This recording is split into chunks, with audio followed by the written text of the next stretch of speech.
Hi అండి, నమస్తే. Welcome to Priya's kitchen talks.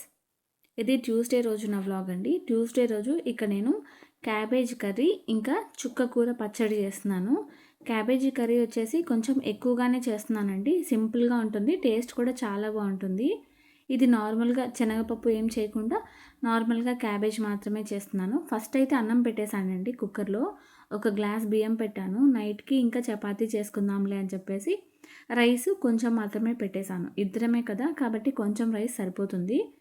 బాబుకి లంచ్ బాక్స్ ప్యాక్ చేసి మార్నింగే పంపించేశాను. ఇది లంచ్ వ్లాగ్ అండి, మధ్యాహ్నం లంచ్కి.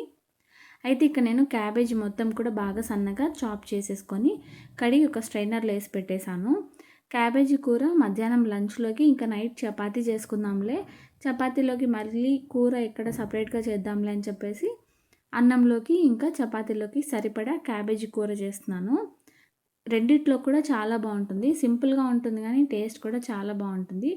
పచ్చడి కూడా అంతే అండి. పచ్చడి కొద్దిగా డిఫరెంట్ స్టైల్లో చేశాను. టేస్ట్ మాత్రం అదిరిపోతుంది అసలు పచ్చడి ఇలా సింపుల్గా చేసుకుంటే. కావాల్సిన ఆనియన్స్, టమాటోస్, తెల్లగడ్డలు, క్యాబేజ్ అన్నీ కూడా కట్ చేసుకున్నాను.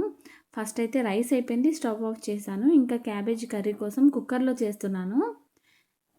కుక్కర్లోకి ఒక 3-4 స్పూన్ల వరకు ఆయిల్ వేసుకున్న తర్వాత ఒక స్పూన్ ఆవాలు, ఒక స్పూన్ జీలకర్ర, ఒక స్పూన్ పచ్చిశనగపప్పు వేసాను. తర్వాత సన్నగా కట్ చేసుకున్న తెల్లగడ్డలు కూడా వేసేసాను. వేసిన తర్వాత ఒక రెమ్మ కరివేపాకు కూడా వేసాను. ఇందాక కట్ చేశాను కదా ఆనియన్స్, అది కూడా వేసానండి. ఆనియన్స్ ఇక్కడ నేను క్యాబేజ్ కూరకు మాత్రమే కట్ చేశాను, చట్నీకి అవసరం లేదు. తర్వాత వచ్చేసి కట్ చేసి పెట్టుకున్న క్యాబేజ్ అంతా కూడా వేసేసాను. ఇది చాలా పెద్దదిగా అనిపించింది, ఇంకా కుక్కర్ కూడా నిండిపోయింది క్యాబేజీ. ఇది కూర ఇంకా చపాతీల్లో కూడా చేసుకుందాంలే అని ఒకటేసారి ఎక్కువగానే చేస్తున్నాను. అయితే క్యాబేజ్ని మంచిగా ఆయిల్లో ఫ్రై చేస్తూనే ఉండాలండి. లో ఫ్లేమ్లో పెట్టేసి బాగా ఫ్రై చేయాలి. తాలింపులో ఆనియన్స్ అంతా కూడా వేగిన తర్వాత క్యాబేజ్ వేసేసాను. వేసిన తర్వాత బాగా మిక్స్ చేస్తూనే ఉండాలి. కొంచెం కింద పడిపోతూ, కుక్కర్ కొంచెం చిన్నదైంది కదా కాబట్టి కొంచెం స్లోగా కలిపాను. కొంచెం మగ్గిన తర్వాత కొంచెం ఫ్రీ అయిపోతుంది. క్యాబేజ్లో ఇంకా వాటర్ అంతా కూడా ఉంటాయి కదా, బాగా ఫ్రై చేయాలి ఆయిల్లో. ఒక 2-3 నిమిషాలు ఫ్రై చేయాలి. అలా వేగిన తర్వాత కొంచెం కలర్ అనేది లైట్ అవుతుంది కదా, అప్పుడు నేను ఉప్పు, పసుపు ఇంకా కారం, ధనియాల పొడి వేశాను. పసుపు కొంచెం వేశాను, తర్వాత ఒక టేబుల్ స్పూన్ ధనియాల పొడి వేశాను.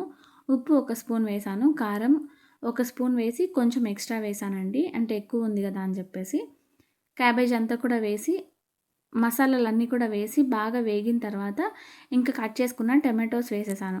టమాటోలు 3 వేసానండి, పెద్ద క్యూబ్స్గానే కట్ చేసుకున్నాను. చాలా సింపుల్గా అనిపిస్తుంది కూర కూడా, చాలా టేస్టీగా ఉంటుంది. అన్నీ కూడా వేసి టమాటాలు వేసి కలిపిన తర్వాత జస్ట్ అది కుక్కర్ మూత పెడతాం కదా, అది ఉడకడం కోసం కొంచెం నీళ్ళు మాత్రం వేసుకుంటే సరిపోతుంది. ఇదే ప్రాసెస్ అంతా కూడా మనము పెనంలో కూడా చేసుకోవచ్చు. పెనంలో చేస్తే అసలు మనకి వాటర్ కూడా వేయాల్సిన పని లేదు. కుక్కర్ ప్రెషర్ పెట్టాలి కదా, అందుకని చెప్పి వాటర్ వేసాను కొంచెము. ఒక 2 విజిల్స్ వస్తే సరిపోతుంది. ఈలోపు ఇంకా నేను చుక్కకూర చట్నీ కోసము ఒక మిక్సీ జార్లోకి ఒక పెద్ద ఆనియన్ కట్ చేసుకున్న అది వేసాను. తర్వాత కొద్దిగా చింతపండు, కొంచెం ఉప్పు, పసుపు, కారం కూడా వేసాను. ఒక 4 పాయలు తెల్లగడ్డలు కూడా వేసాను. వేసి చూడండి ఈ విధంగా మిక్సీ పెట్టుకున్నాను. ఈలోపు మనకి క్యాబేజ్ 2 విజిల్స్ వచ్చాయి, దాన్ని స్టవ్ ఆఫ్ చేసేసాను. పచ్చడి కోసం ఈ మసాలా, సింపుల్ మసాలా, ఆనియన్స్, తెల్లగడ్డ, ఉప్పు, పసుపు, కారం ఇంకా చింతపండు, దీన్ని మిక్సీ పట్టేసుకుంటే సరిపోతుంది. చింతపండు కొంచెమే వేసుకోండి, చుక్కాకు మనకి పులుపు ఉంటుంది. చింతపండు పులుపు అంత ఎక్కువ తినము అనుకునే వాళ్ళు చింతపండు స్కిప్ చేసేసినా పర్వాలేదు. తర్వాత మిక్సీ పట్టిన తర్వాత ఇప్పుడు చుక్కకూర చట్నీ కోసము ప్యాన్లోకి ఆయిల్ వేసుకున్న తర్వాత తాలింపు గింజలు అన్నీ వేసుకున్నానండి. ఆవాలు, జీలకర్ర, పచ్చిశనగపప్పు, తెల్లగడ్డ, కరివేపాకు ఇంకా ఎండుమిరపకాయలు వేసాను. ఇంగో కూడా వేసుకోండి, చాలా మంచి టేస్ట్ వస్తుంది పచ్చడి, చాలా బాగుంటుంది. అంతా కూడా వేసి తాలింపు బాగా వేగిన తర్వాత మిక్సీ పట్టుకున్న ఆనియన్ పేస్ట్ వేసేసేయండి. వేసేసి ఇంకా ఆ పేస్ట్ అంతా కూడా మనకి బాగా ఆయిల్ బాగా పైకి తేలాలి, అందులో ఉన్న తడి మొత్తం కూడా వెళ్ళిపోవాలి. బాగా ఫ్రై చేయండి, పచ్చిగా అసలు ఉండకూడదు ఈ పచ్చడికి. ఇది 2-3 రోజులు కూడా ఉంటుంది, స్టోర్ చేసుకోవచ్చు మనము. తర్వాత ఇక్కడ నేను వచ్చేసి ఈ చుక్క కూరని వాష్ చేసి పెట్టుకున్నాను, దాన్ని కూడా మంచిగా కట్ చేసుకుంటున్నానండి. ఒకవైపు మనకి తాలింపు అనేది వేగుతూనే ఉంటుంది, మధ్య మధ్యలో చూసుకుంటూ. ఇక్కడ నేను చుక్కాకునైతే బాగా కడిగేసి కట్ చేసేసుకున్నాను. కాడలు మొత్తం వేయలేదు, లేతగా ఉన్న కాడలు అయితే వేసాను. లేతగా ఉన్న కాడలు వేసుకోండి. ముదురుగా ఉన్న కాడలు వద్దు, వేయకండి.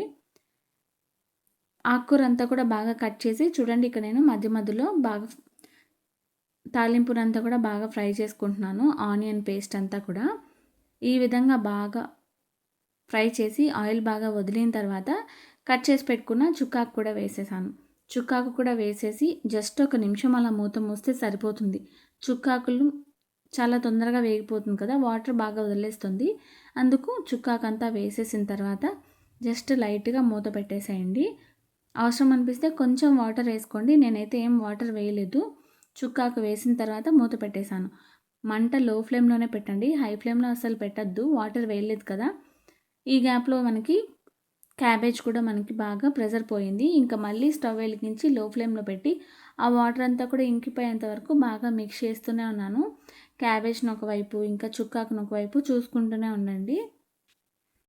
పెనంలో చేస్తే కొంచెం వేగడానికి లేట్ అవుతుంది కదా అని చెప్పి నేను కుక్కర్లోనే చేశాను. లేదంటే పెనంలో చేసుకోవచ్చు, ఇంకా బాగుంటుంది టేస్ట్ కుక్కర్లో కంటే కూడా. తర్వాత క్యాబేజ్ని ఒకసారి మిక్స్ చేసిన తర్వాత ఇంకా చుక్కాకును కూడా ఒకసారి బాగా కలిపేశాను. చూడండి, జస్ట్ ఒక నిమిషంకి అది పక్కన ఉండేది కలిపి వచ్చే లోపల ఇది బాగా మెత్తగా అయిపోయింది. ఇంకా ఇది కూడా ఈ చుక్కాకులో ఉన్న తడిదనం అంతా పోయి బాగా వేగేంత వరకు ఫ్రై చేసుకోవాలి. ఇది కూడా బాగా ఆయిల్ పైకి తేలేంత వరకు ఫ్రై చేసుకోవాలి. ఒకవేళ ఉప్పు కారం ఏదైనా తక్కువ అనిపిస్తే కొంచెం కారపొడి వేసుకోండి. నాకైతే కారం సరిపోయింది కానీ ఉప్పు మాత్రం తక్కువ అనిపించింది. అందుకే కొంచెం సాల్ట్ యాడ్ చేశాను. పులుపు ఎక్కువ ఉంటుంది కదా, కాబట్టి ఉప్పు కొంచెం తక్కువ అనిపించింది. అందుకు మళ్ళీ కొంచెం సాల్ట్ వేసి మళ్ళీ ఒకసారి బాగా కలిపేశాను. మీరు ఒకవేళ ఈ రైస్లో కలుపుకోవడానికి ఈ కన్సిస్టెన్సీ సరిపోతుంది అనుకుంటే స్టవ్ ఆఫ్ చేసేయచ్చు. మనకు ఆ చుక్కకూర పచ్చిదనం అనేది పోవాలి అంతే. నాకైతే ఆల్మోస్ట్ అయిపోయింది. చూడండి, ప్యాన్కి బాగా వదిలేసింది. ఇప్పుడు స్టవ్ ఆఫ్ చేసుకుంటే సరిపోతుంది. ఇంకా పక్క స్టవ్ పైన క్యాబేజ్ పెట్టాను కదా, దాన్ని కూడా చూసుకుంటూనే ఉన్నాను. రెండు కూడా చెక్ చేసుకుంటూనే ఉన్నాను. క్యాబేజ్ కూడా మనకి కొంచెం బాగా ఆయిల్ పైకి తేలితే అది కూడా సరిపోతుంది. చుక్కాకైతే అయిపోయింది పచ్చడి. స్టవ్ ఆఫ్ చేసేసి బౌల్లోకి తీసి పెట్టేశాను. తర్వాత క్యాబేజ్ని కూడా ఒక 2 నిమిషాలు అలా బాగా కలిపేసి దాన్ని కూడా బౌల్లోకి తీసి పెట్టేశాను. 2 పూటలకి సరిపోతుంది. చపాతీలోకి ఇంకా బాగా అనిపించింది రైస్లో కంటే కూడా. అంతే అండి, చుక్కాకు పచ్చడి ఇంకా క్యాబేజీ కర్రీ 2 కూడా చాలా బాగున్నాయి. ఒకసారి ట్రై చేయండి. ఈ పచ్చడి మాత్రం అస్సలు మిస్ చేయొద్దు, అంత బాగుంటుంది. ఇదండి మా లంచ్ వ్లాగ్. మీరేం చేసుకున్నారో కూడా కామెంట్ సెక్షన్లో చెప్పండి. మేమైతే ఇవాళ లంచ్లోకి ఈ 2 చేసుకొని ఇంకా నైట్ డిన్నర్లోకి చపాతీకి ఇంకా క్యాబేజ్ కర్రీ సరిపోతుంది. ఒకటేసారి కూర చేసేసుకుంటే కొంచెం పని తగ్గుతుంది కదా అని చెప్పి ఇవాళ ఇలా ట్రై చేశాను. ఇంకా నేనైతే సర్వ్ చేసేసుకున్నానండి. ప్లేట్లో ఒక రైస్ పెట్టేసుకొని క్యాబేజ్ కర్రీ కూడా పెట్టేసుకున్నాను. తర్వాత కొంచెం కూరలు ఎక్కువనే తినాలి అని చెప్తుంటారు. అందుకని ఈ మధ్య నేను కూరగాయలు కొంచెం ఎక్కువగా తినడం స్టార్ట్ చేశాను. చూద్దాం ఎంతవరకు కంటిన్యూ అవుతుందో. అలా మీరేం లంచ్లోకి చేసుకున్నారో కూడా కామెంట్ సెక్షన్లో చెప్పండి. అంతే అండి, నచ్చితే లైక్ చేయండి. బాయ్. అంతే వీడియో. బాయ్.